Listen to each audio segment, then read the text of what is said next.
Start हो गया ना। स्टार्ट। नमस्कार दोस्तों। हम संत सूर्या और परमार टीचिंग सेंटर में आप सबका स्वागत है। और जैसे कि अभी जो परीक्षा चलना आने वाला है, आगामी परीक्षा जो है बीपीएससी हो गया और यूपीएससी के लिए बजट का बड़ा महत्वपूर्ण होता है, लेकिन अभी यहाँ बिहार बजट का डिस्कशन कराया जाएगा। तो स्टार्ट करते हैं, आप लोग देखिए और थोड़ा सा चैनल को शेयर और सब्सक्राइब कर दीजिएगा। स्टार्ट कर, ठीक है, आप लोग भी कर दीजिएगा। देखते हैं बजट। आज हम लोग बजट डिस्कस करेंगे। लिखा रहा है बजट, ठीक है।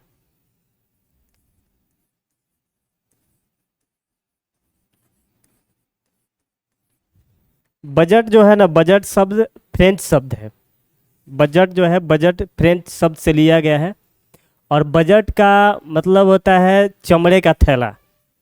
और इसको सबसे पहले फ्रेंच में स्टार्ट किया गया था। और बजट होता क्या है, जैसे इसे बजट समझने के लिए एक छोटा सा, मतलब क्या बताएं, स्टोरी बताते हैं। जैसे अपने लाइफ का स्टोरी। मेरा एक दोस्त था और सब लोग बजट मेंटेन करते हैं, सब लोग बजट बनाते हैं। तो जैसे अपने दोस्त का बता रहा हूँ। तो एक मेरा दोस्त था, हर माह में यही पटना में रहता है और हर मंथ में वो अपना बजट बनाता है कि कब क्या करना है, कब बुक खरीदना है, कितना पैसा आ रहा है घर से, इतना भैया दे रहे हैं, इतना पापा दे रहे हैं, इतना यहाँ से आ रहा है, इतना ट्यूशन पढ़ा रहे हैं तो हो जा रहा है, और ये पैसा कहाँ कहाँ खर्च करना है, ये सब। और उन खर्च के बाद भी कभी कभी उसका ऐसा होता था कि कहीं से किसी से लेना होता था। तो ये सारे जो पैसा, मान लीजिए घर से आ गया 5,000 रुपया, 5,000, जिसमें 4,000 पापा डाल दिए और 500 रुपया बड़े भैया डाल दिए और 2,000 मान लीजिए ट्यूशन से। ये पैसा आया इतना, कितना, 4,000 2,000, ये टोटल कितना हो गया, 6500 हो गया। ठीक है। तो इसको करते हैं 3,000 2,000, 3,000 2,000, 1,500 कर देते हैं इसको, 1,500। ठीक, 3,000 1,500 कितना हुआ, 4,500 और 500, 5,000 रुपया हो गया। लेकिन कभी कभी मान लो किसी मंथ में उसका क्या आ गया, बर्थडे है उसका, ठीक है, तो उसका बर्थडे आ गया तो उसका भी तो बजट बनाना है ना उसमें। तो उसका बजट बनाने के लिए अब क्या करेगा बेचारा, किसी से 2,000 रुपया, मान लीजिए वो बोली कि छप छप पार्क चलना है बर्थडे के दिन, तो क्या होगा, 2,000 रुपया तो खर्चा है ना आने जाने में। तो 2,000 जो बजट होगा, 2,000 जो बजट में लाना होगा, 2,000 रुपया किसी से उधार लेगा, मान लीजिए किसी दोस्त से लिया, तो उस मंथ का उसका टोटल बजट कितना हो गया, 7,000। 2,000 किसी से उधार लिया, ये सारा चीज़ इसमें समझना है। उधार जो लिया गया था लाइबिलिटी हो गया, उसका उधार क्या है, लाइबिलिटी है। टोटल बजट उसका कितना हुआ इस मंथ का, 7,000 रुपया। ठीक, टोटल बजट कितना हुआ, 7,000। तो सिंपल यही चीज़ राज्य लेवल पर और देश लेवल पर किया जाता है कि पैसा आ कितना रहा है और कहाँ कहाँ से आ रहा है और कहाँ कितना खर्च करना है। यही चीज़, सेम चीज़ देखना होता है इसमें बजट में। तो स्टार्ट करते हैं अपना बजट। तो ये तो हो गया।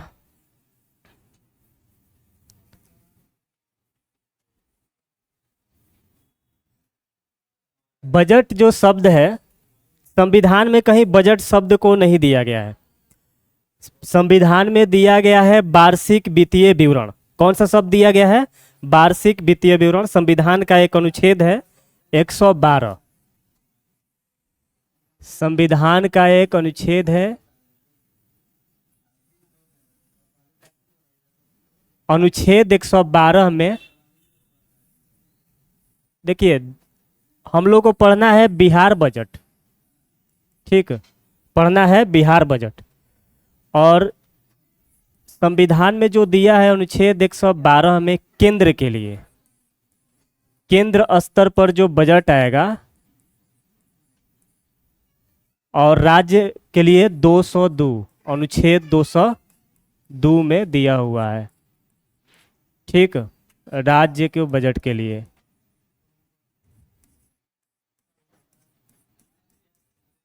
राज्यों की जो बजट की चर्चा है वो अनुच्छेद 202 में दिया गया है, और केंद्र में जो बजट की चर्चा है अनुच्छेद 112 में दिया गया है। और संविधान में जो बजट शब्द है कहीं नहीं दिया गया। ठीक है, क्या बोला गया इसको? वार्षिक वित्तीय विवरण। वार्षिक वित्तीय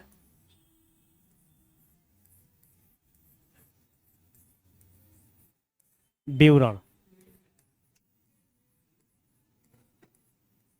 ठीक ना? आप ही लोगों का क्लास चल रहा है, ठीक है। आप लोगों का, ठीक। तो वार्षिक वित्तीय विवरण संविधान में क्या दिया गया है? वार्षिक वित्तीय विवरण। बजट शब्द संविधान में कहीं चर्चा नहीं की गई है, वार्षिक वित्तीय विवरण बोला गया है। अनुच्छेद 112 जो है केंद्र स्तर पर बजट की चर्चा की गई है अनुच्छेद 112 में, और राज्य स्तर पर अनुच्छेद 202 में किया गया है। ये चीज़ है। अब बजट में होता क्या है कि पैसा आया कहाँ से, बताए ना? दोस्त क्या कर रहा था? वो जो मेरा दोस्त था, पैसा आया कहाँ से और गया किधर, यही चीज़ देखना होता है। तो इसमें भी देखना है कि पैसा आया कहाँ से और गया किधर।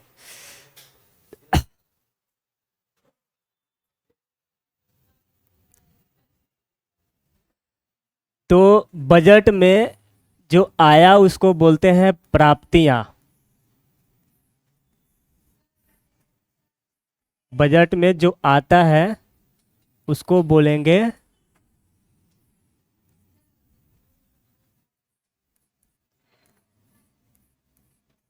प्राप्तियां। ठीक, जो जाता है उसे बोलेंगे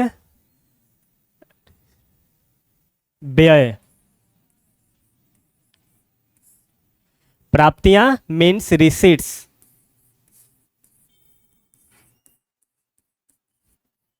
और ये जो व्यय है क्या? एक्सपेंडिचर।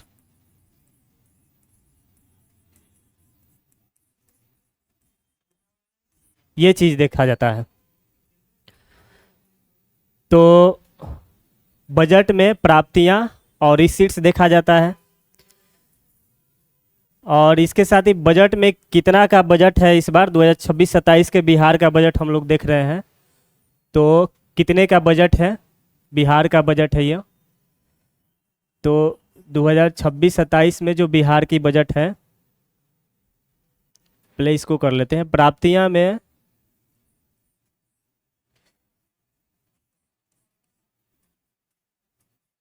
दो टाइप्स की होती है बजट में, कहाँ से आया पैसा और कहाँ गया।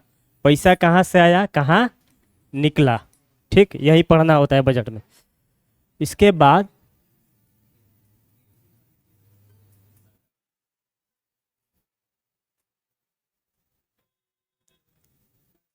ये दो चीज पढ़ना है हम लोग। बिहार के बजट अभी चर्चा करेंगे।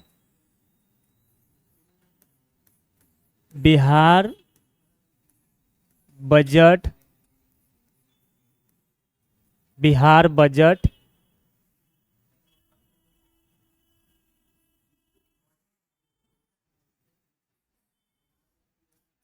2026-27। ठीक, जो हमारा वित्तीय वर्ष होता है 1 अप्रैल से 31 मार्च होता है। तो 1 अप्रैल, मान लो 1 अप्रैल से 2026 दिसंबर तक चलेगा, और 31 मार्च तक इसमें विवरण है, इसलिए 2026-27 दिया जाता है। तो वित्तीय वर्ष 2026-27 के लिए बिहार बजट हम लोग पढ़ने जा रहे हैं, डिस्कस करेंगे। उसमें जो भी शब्द आएंगे उसका भी डिस्कशन होगा, और बिहार में बजट का कितना प्रावधान है ये सब देखा जाएगा। तो टोटल जो बिहार में बजट का आकार है, सबसे पहले बिहार में बजट लाया कौन? बिहार में बजट लाने वाले वित्त मंत्री, वित्त मंत्री हैं। वित्त मंत्री लाते हैं हमेशा, और इस बार वित्त मंत्री जो है, क्या नाम है उनका? विजेंद्र प्रसाद यादव।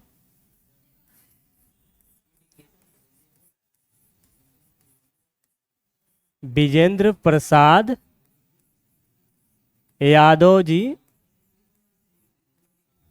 ये वित्त मंत्री है, और ये हमेशा मतलब वित्त मंत्री ही हमेशा बजट पेश करते हैं, चाहे केंद्र स्तर पर हो चाहे राज्य स्तर पर। तो यहाँ कौन कर रहे हैं? वित्त मंत्री कौन है बिहार में? विजेंद्र प्रसाद यादव। और केंद्र स्तर पर कौन है? उस निर्मला सीतारमण। ये हम लोग बिहार का बजट पढ़ रहे हैं, तो बिहार का बजट कौन पेश किए हैं? वित्त मंत्री विजेंद्र प्रसाद यादव, जिसमें टोटल बजट का आकार है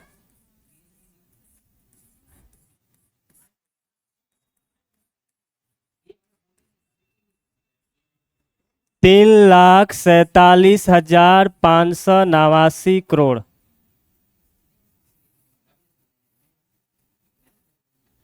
3,47,589 करोड़ .76 करोड़। जैसे हमारा दोस्त टोटल 7,000 का बजट बनाया था, उसमें कितना आया, कितना किधर से गया, कितना कहाँ से आया और कितना किधर गया, वो चीज़ पढ़ना है। वैसे ही बिहार के लिए जो टोटल प्रावधान है बजट का, इस बार सबसे बड़ा बजट है इस बार का, 3,47,589.76 करोड़। 3 लाख याद करने के लिए 3 के बाद 4, दोनों को जोड़ेंगे 7, ठीक है। 3,47,000 करोड़ इतना भी रहता है तो हो जाएगा। 3,47,000 फिर 589 मोबाइल नंबर जिसे याद कर लेना है, 347 और 589। 3,47,589 करोड़ का प्रावधान है इस बजट में। और इस बजट के लिए थीम क्या है? संपन्न बिहार। थीम जो है संपन्न बिहार, समृद्ध बिहार।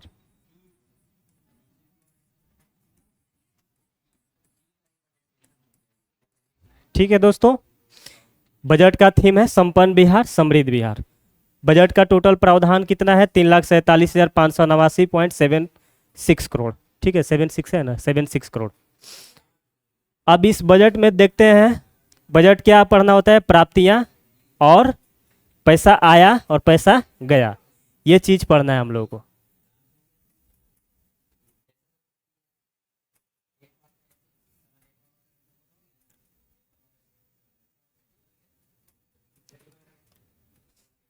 बजट में जनरली वही पढ़ना होता है, पैसा आया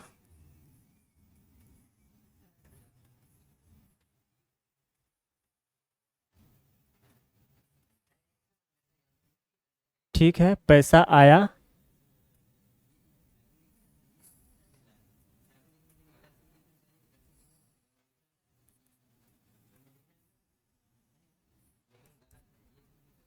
पैसा आया और गया किधर, जिसे आने वाले को प्राप्तियां बोलेंगे।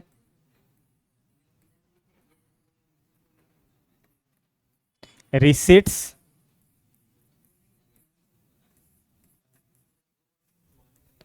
और जो गया व्यय हुआ, क्या बोलेंगे उसको? बोलिए आप लोग तो। एक्सपेंडिचर ना, ठीक है ना। तो ये प्राप्तियां हैं, पैसा आया जो प्राप्त किया हो, और जो ये व्यय है रिसीट्स है, ये टोटल कितना है देखना है हम लोगों को।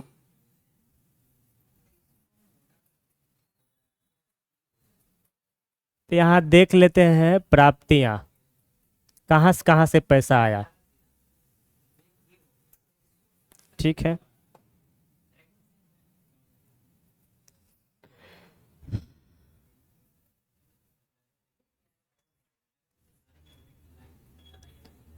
जो प्राप्तियां हैं उसे हमें देखना है।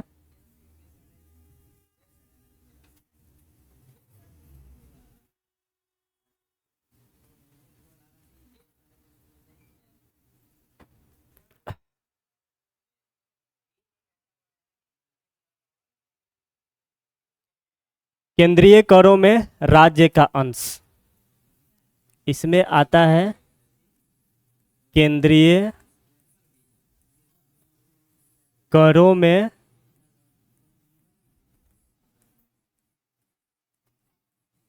राज्यों की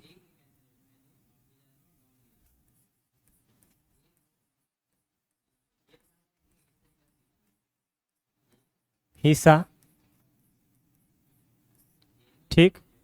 केंद्रीय करों में राज्यों के हिस्सा होता है, जो सेंट्रल गवर्नमेंट है और राज्यों को टैक्सेज में क्या देता है, अपना हिस्सा देता है। हर गवर्नमेंट, स्टेट गवर्नमेंट का सेंट्रल में क्या होता है, टैक्सेज में हिस्सा होता है उसका। तो केंद्रीय करों में राज्यों का हिस्सा। दूसरा है राज्य सरकार का अपना जो कर राजस्व है, राज्य सरकार का, राज्य सरकार का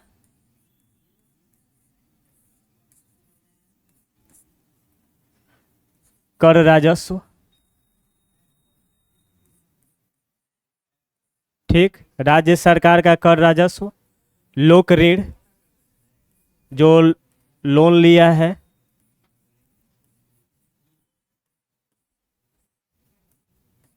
ठीक है, लोक ऋण। और उसके बाद केंद्र सरकार के सहायता से अनुदान, ये समझाएंगे अभी। केंद्र सरकार के, केंद्र सरकार के या केंद्र सरकार द्वारा दिया गया अनुदान,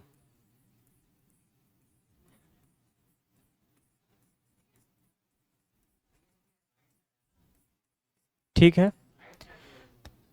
केंद्र के कर में राज्यों का जो हिस्सा है वो चीज़, और राज्यों का अपना जो कर है, टैक्स है, और जो लोक ऋण लेता है, लोन लेता है जो स्टेट गवर्नमेंट, और केंद्र सरकार के जो केंद्र सरकार ग्रांट्स देती है राज्यों को, और राज्य का कर भिन्न राजस्व और ऋणों की वसूली। राज्य का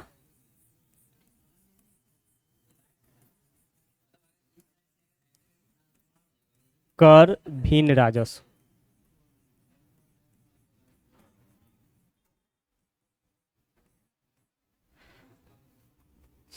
और ऋणों की वसूली।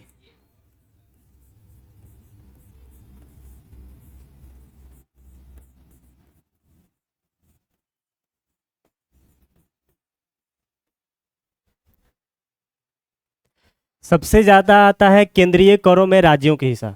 तो क्वेश्चन पूछ देता है कि जो राज्यों की बजट है, उस राज्यों की बजट में, इस बार के बजट में जो राज्यों का पैसा, जो बजट में पैसा आया, कहाँ से आया। तो सबसे ज़्यादा कहाँ से आया, केंद्र से जो टैक्स है उसमें जो राज्य का हिस्सा है वो है 45.19%।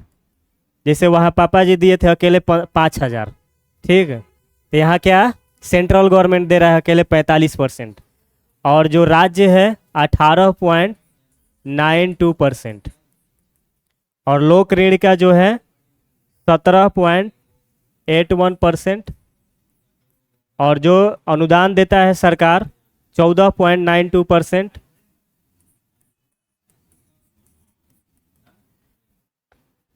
उसके बाद राज्य का कर भिन्न राजस्व 2.70, और ये है 2.70%, और सबसे कम होता है ऋणों की वसूली द्वारा, ये हो गया 0.15%।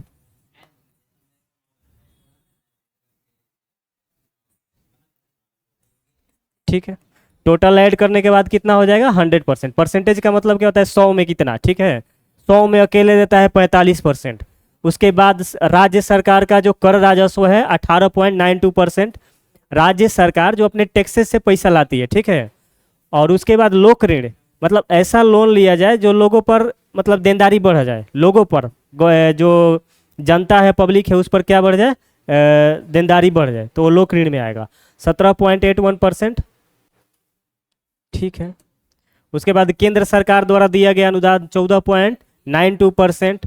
उसके बाद राज्य का कर भिन्न राजस्व 2.70%। उसके बाद ऋणों की वसूली द्वारा 0.15%। ठीक है। ये पैसा आया, जैसे वो जो दोस्त है मेरा पैसा जुटा रहा था, कहाँ कहाँ से आ रहा था, वैसे सरकार के बजट में इतना पैसा एक साल के लिए आ गया। अब इसको खर्च कहाँ करना है, तो इधर आएगा, ठीक है। इसको खर्च कहाँ करना है,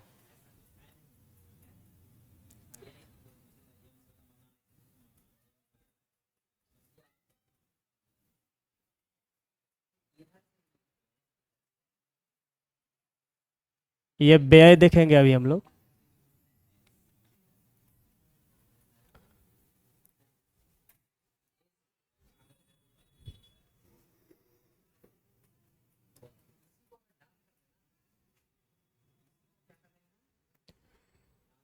सबसे ज़्यादा व्यय कहाँ होगा, रुपया जाता कहाँ है? सबसे ज़्यादा सामाजिक सेवा में रुपया जाता है, उसके बाद सामान्य सेवा, उसके बाद आर्थिक सेवा। सबसे ज़्यादा जो व्यय होगा,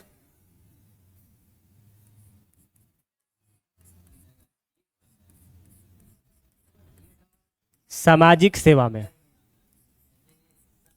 सबसे ज़्यादा जो व्यय हो रहा है सामाजिक सेवा में, उसके बाद सामान्य सेवा, देन आर्थिक सेवा।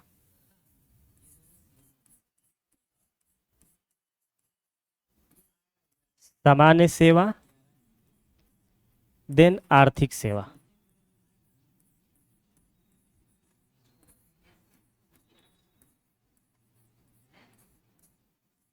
ठीक, ये सब फैक्ट्स है जिसे रटना पड़ेगा थोड़ा सा। 41.51%, 41.55%। उसके बाद सामान्य सेवा, आर्थिक सेवा, ये है 28.12%, 28.12%। उसके बाद आर्थिक सेवा सबसे कम हो जाएगा 23.19%। ठीक, अभी तक हम लोग क्या पढ़े? बजट। बजट जो है संविधान में बजट शब्द की चर्चा नहीं की गई है, और बजट संविधान में क्या शब्द का चर्चा है? वार्षिक वित्तीय विवरण।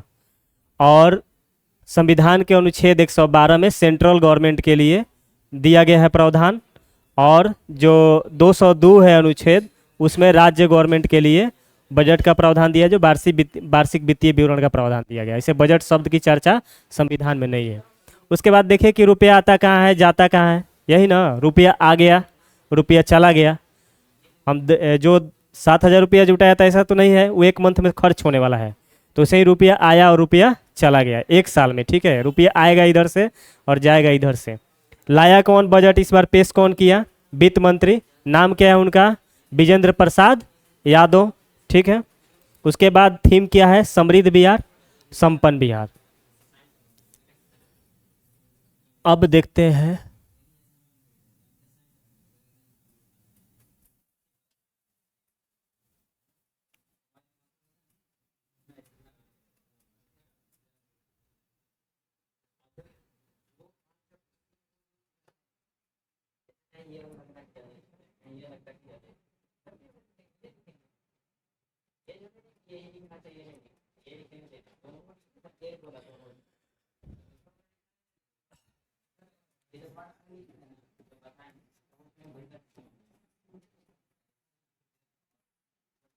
बजट।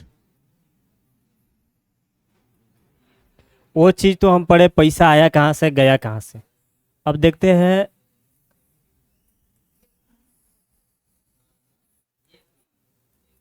बजट में दो चीज जो पढ़ रहे हैं हम लोग।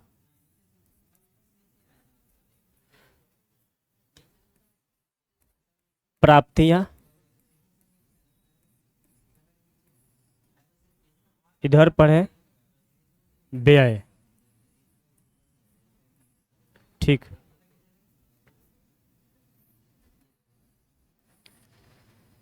ये भी दो टाइप्स का होता है, प्राप्तियां और व्यय भी दो टाइप्स का होता है। जो प्राप्तियां हुई, पैसा आया, वो तो बता दिए कहाँ कहाँ से आया, पैसा गया किधर। लेकिन प्राप्तियां जो होती है, दो तरह की प्राप्तियां होती है। जो रिसीट्स है, दो तरह की रिसीट्स है।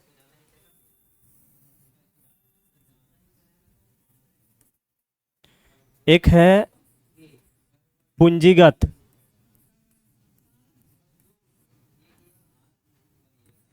प्राप्तियां। ठीक है दोस्तों, एक है पूंजीगत प्राप्तियां, एक है राजस्व प्राप्तियां।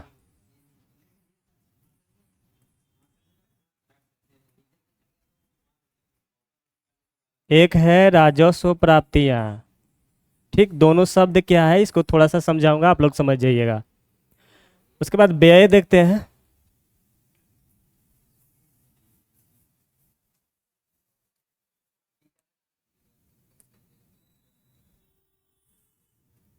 व्यय इसका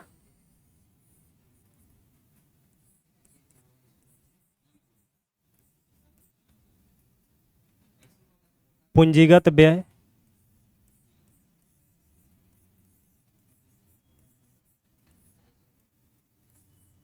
ये क्या हो जाएगा,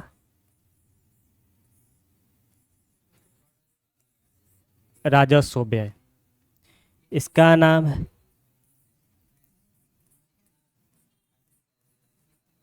कैपिटल एक्सपेंडिचर।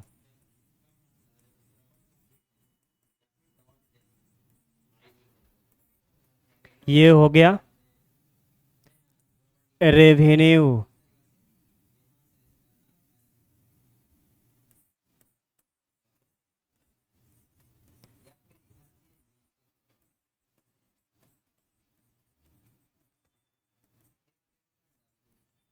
एक्सपेंडिचर सेम वैसा ही।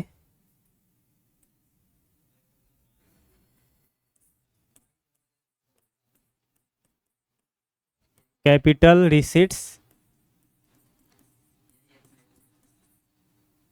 और ये है रेवेन्यू रिसीट्स।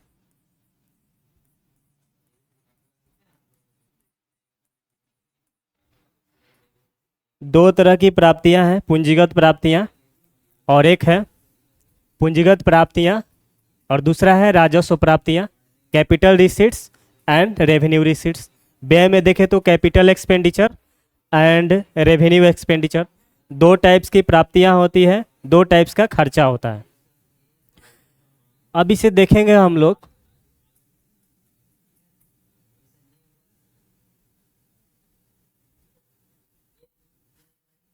पहले देखते हैं कितना कितना है पूंजीगत प्राप्तियां और राजस्व प्राप्तियां। ठीक है,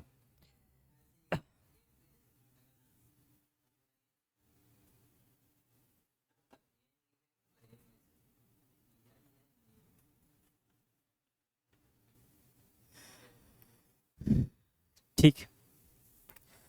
तो देखते हैं जो प्राप्तियां हुई पूंजीगत प्राप्तियां और ये राजस्व प्राप्तियां। टोटल बजट का आकार कितना था हम लोग देख चुके हैं, 3,47,589 करोड़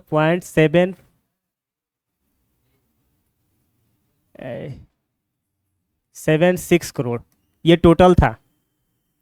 इसमें प्राप्तियां होती है, व्यय भी होता है, जिसमें पूंजीगत प्राप्तियां हुई होगी कुछ। तो पूंजीगत प्राप्तियां कितना है, ये डाटा है पूंजीगत प्राप्तियां। ये है आपका 62,475, 62,475.62,475.49 करोड़।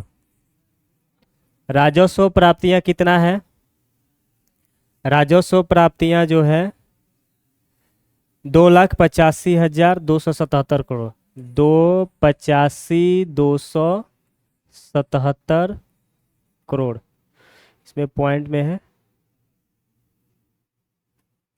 ठीक है।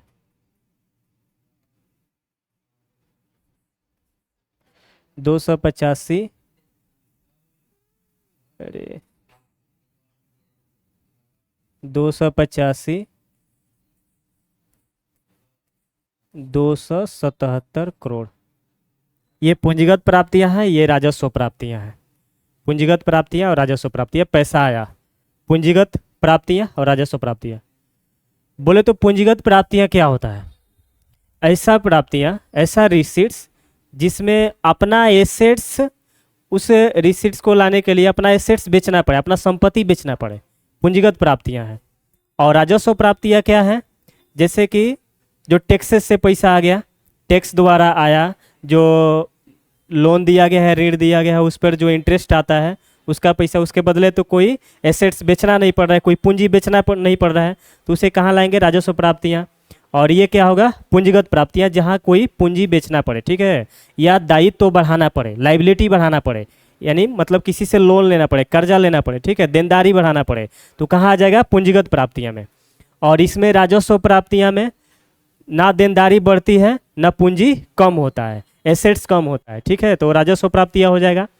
टोटल बजट 3,47,589.76 करोड़, 62,475.49 करोड़ कहाँ से है, पूंजीगत प्राप्तियाँ, यानी अपना जो संपत्ति है कम किया गया इतने रुपया का, या लाइबिलिटी बढ़ाया गया, किसी से कर्जा लिया गया, ये देनदारी बढ़ाएगी, ठीक है। उसके बाद ये राजस्व प्राप्तियां हैं जिसमें कि पूंजीगत जो ना तो पूंजी कम हुआ ना देनदारी बढ़ा, तो ये हो गया राजस्व प्राप्तियां, जो कि टैक्सेस द्वारा आ गया, इंटरेस्ट द्वारा आ गया, और बहुत सारा चीज़ है। और देखते हैं पूंजीगत व्यय।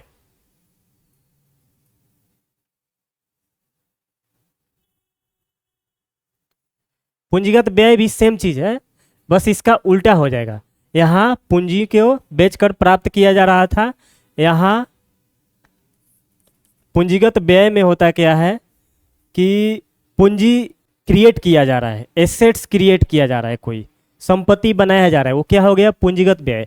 जैसे इंफ्रास्ट्रक्चर पे खर्च, रोड हो गया, सड़क, बिल्डिंग वगैरह, या कोई भी चीज़ वो आ जाएगा यहाँ। जैसे कोई भी इंफ्रास्ट्रक्चर पे खर्च करना है तो आ जाएगा पूंजीगत व्यय में। और राजस्व व्यय, किसी को सैलरी देना है, पेंशन देना है, इसमें कोई पूंजी क्रिएट नहीं हो रहा है, कोई एसेट्स क्रिएट नहीं हो रहा है, तो ये हो जाएगा आपका राजस्व व्यय। और ये है आपका पूंजीगत व्यय। पूंजीगत व्यय में क्या होता है, हमारी संपत्ति घटती है, लाइबिलिटी बढ़ती है।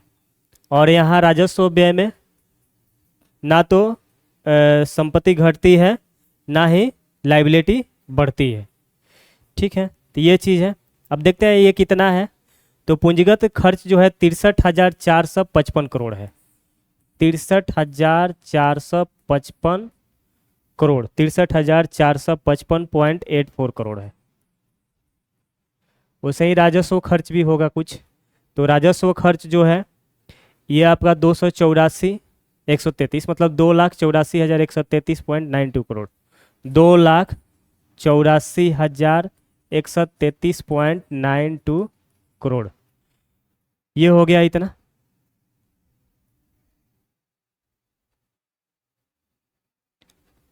पूंजीगत व्यय, राजस्व व्यय, रिसीट्स वगैरह हो गया।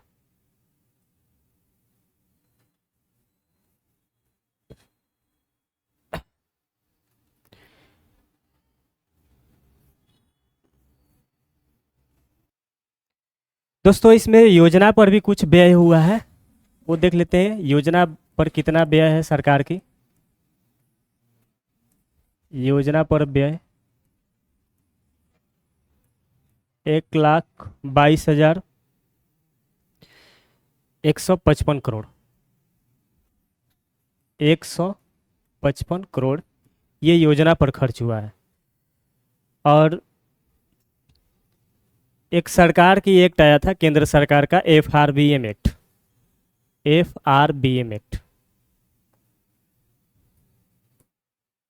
ठीक है।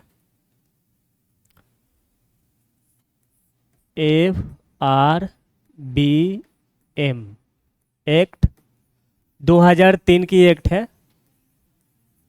इसमें टारगेट दिया गया कि जो राजकोषीय घाटा है, राजकोषीय घाटा को 3% तक लाना है FRBM एक्ट के तहत। FRBM बोले तो fiscal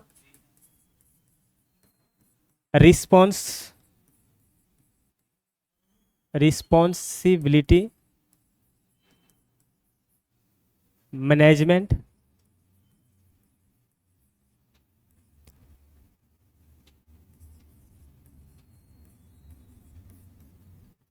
FRBM, fiscal responsibility management नहीं है इसका, fiscal responsibility, fiscal responsibility budget management. इसमें दिया गया कि जो FD है, राजकोषीय घाटा, राजकोषीय घाटा जो है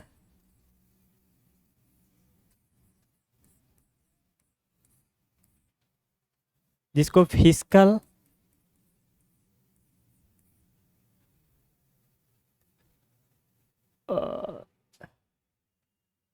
डिफिसिट,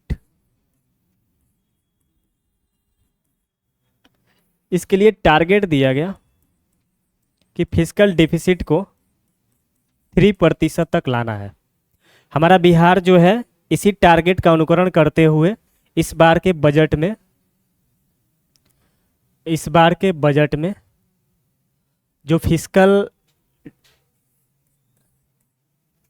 डिफिसिट है उसको इसका अनुकरण करते हुए 2.99% का अनुमान किया है। 2.99%। अब फिस्कल डिफिसिट होता क्या है? तो जैसे वो मेरा दोस्त 2,000 रुपया किसी से उधार लिया था, 5,000 तो उसका था, 2,000 क्या है उसका? बोरोइंग है, ऋण है। 2,000 उसका क्या था? ऋण था, लोन था। वही लोन क्या है? फिस्कल डिफिसिट में आएगा। ठीक है, राजकोषीय घाटा में, मतलब उसका जो मनी बोरोइंग है। तो 2.99% ये राजकोषीय घाटा, फिस्कल डिफिसिट, मनी बोरोइंग होता है। मतलब सरकार के ऊपर इतना बोरोइंग करना था, 3% तक लाना है ऋण को, और ये 2.99% का सरकार इस बार की बजट में की है अनुमान, 2.99%। तो ये हमारा फिस्कल डिफिसिट है। और साथ ही 7 निश्चय जो है, 7 निश्चय का अनुकरण कर रही है। 7 निश्चय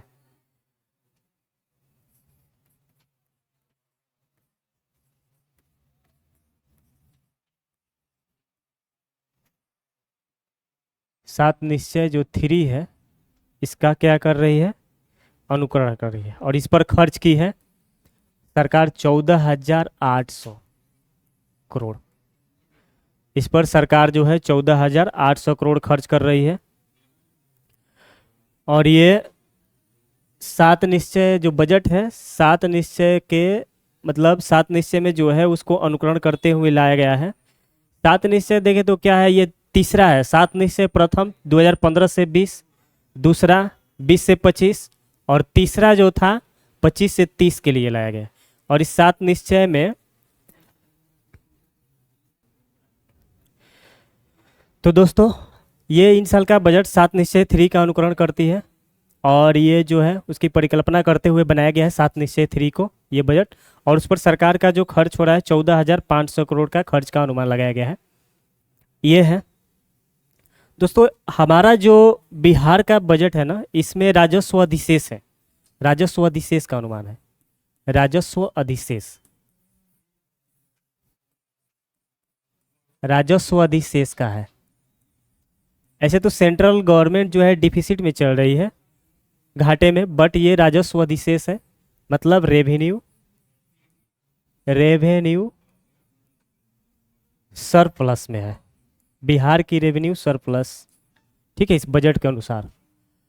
और कितने सरप्लस में है? तो देखा जाए तो 1143.19 करोड़, 1143.19 करोड़ की अधिशेष है। भाई राजस्व अधिशेष होता क्या है? अधिशेष मतलब फायदा में है, ठीक है। सरप्लस मतलब फायदा में है, राजस्व अधिशेष इसके पास है, मतलब जो खर्चा किया है और जो इसकी राजस्व द्वारा इनकम हुआ है। राजस्व इनकम क्या है? राजस्व जो प्राप्तियां हैं राजस्व व्यय से क्या है? अधिक है। जो हमारे पास इनकम आया हमारे खर्च से अधिक होगा तभी ना हमको फायदा होगा। तो ये क्या है? राजस्व अधिशेष है, यानी कि फायदे में है, सरप्लस में है। यानी कि मतलब राजस्व जो प्राप्तियां हैं, राजस्व द्वारा जो प्राप्तियां किया गया है वो राजस्व व्यय से अधिक है। राजस्व व्यय से क्या है? अधिक है। इसीलिए राजस्व प्राप्तियां में से राजस्व व्यय घटाया गया, तो 1143.19 करोड़ क्या हुआ? सरप्लस में है बिहार गवर्नमेंट इस बजट के अनुसार। ठीक है दोस्तों, और सरकार के 7 निश्चय 3 के विजन पर ये बेस्ड है, और इसके तहत 1 करोड़ लोगों को रोजगार तथा पर कैपिटा इनकम को दोगुना तक करने का लक्ष्य की घोषणा की गई। इसका 7 निश्चय 2 में जो है 3 में उसका अनुकरण करते हुए सरकार ने इस बजट में लाया है कि 1 करोड़ लोगों को रोजगार दिया जाएगा, और जो लोगों की पर कैपिटा इनकम है, प्रति व्यक्ति आय बोले तो बिहार के जितना टोटल क्या है GSDP, ठीक है, या इनकम जो टोटल आय है, कुल इनकम, उसमें टोटल जनसंख्या से भाग दिया जाता है, तो प्रति व्यक्ति आय निकलेगा। तो यहाँ क्या है, प्रति व्यक्ति आय को दोगुना करना है। इस जो 7 निश्चय 3 है इसके तहत इस बजट में लाया गया है कि दोगुना करना है प्रति व्यक्ति आय को, और जो 1 करोड़ लोगों को रोजगार देना है, ये चीज़ है। अब देखते हैं कि प्रमुख विभागों में किसको कितना दिया गया। तो सबसे ज़्यादा जो आवंटन किया गया है शिक्षा पर, सबसे ज़्यादा शिक्षा पर आवंटन किया गया है। इसका कलर चेंज कर लेते हैं, ठीक है।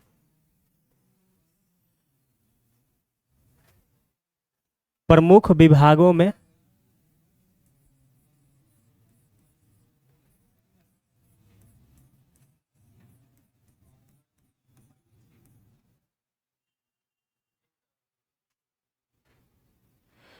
प्रमुख विभागों में आवंटन,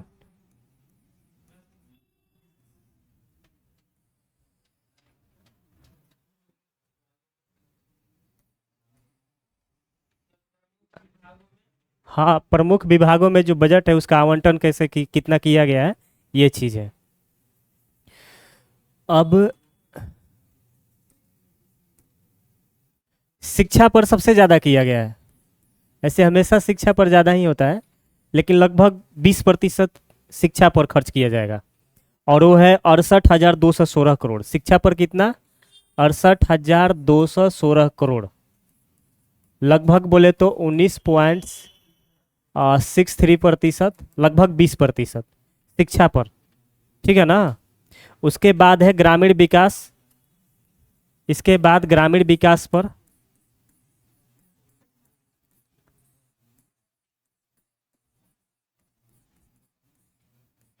23,701 करोड़, 23,701 करोड़। और उसके बाद है स्वास्थ्य, देन ऊर्जा, देन कृषि। उसके बाद स्वास्थ्य पर, तब ऊर्जा पर, तब कृषि पर, ठीक है दोस्तों। ये इतना है। एक स्वास्थ्य पर है 21,270 करोड़, 21,270 करोड़। और ऊर्जा पे जो खर्च होगा वो हो जाएगा 18,737 करोड़, 18,737 करोड़। और कृषि जो होगा, कृषि पर 3,0446 करोड़, 3,000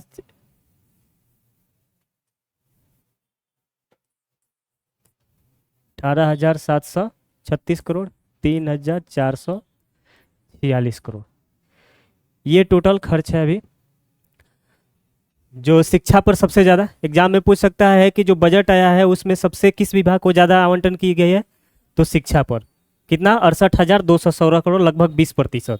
ग्रामीण विकास पर उसके बाद अगर क्रम में लगाने के लिए दे दे तो सबसे पहले शिक्षा सबसे ज़्यादा, तब ग्रामीण विकास, तब स्वास्थ्य, तब ऊर्जा, तब कृषि। तो दोस्तों आज के लिए इतना ही रखते हैं, और नेक्स्ट पार्ट कल होगा। तो वीडियो को शेयर कीजिए और चैनल को सब्सक्राइब कीजिए नेक्स्ट पार्ट के लिए। Thank you.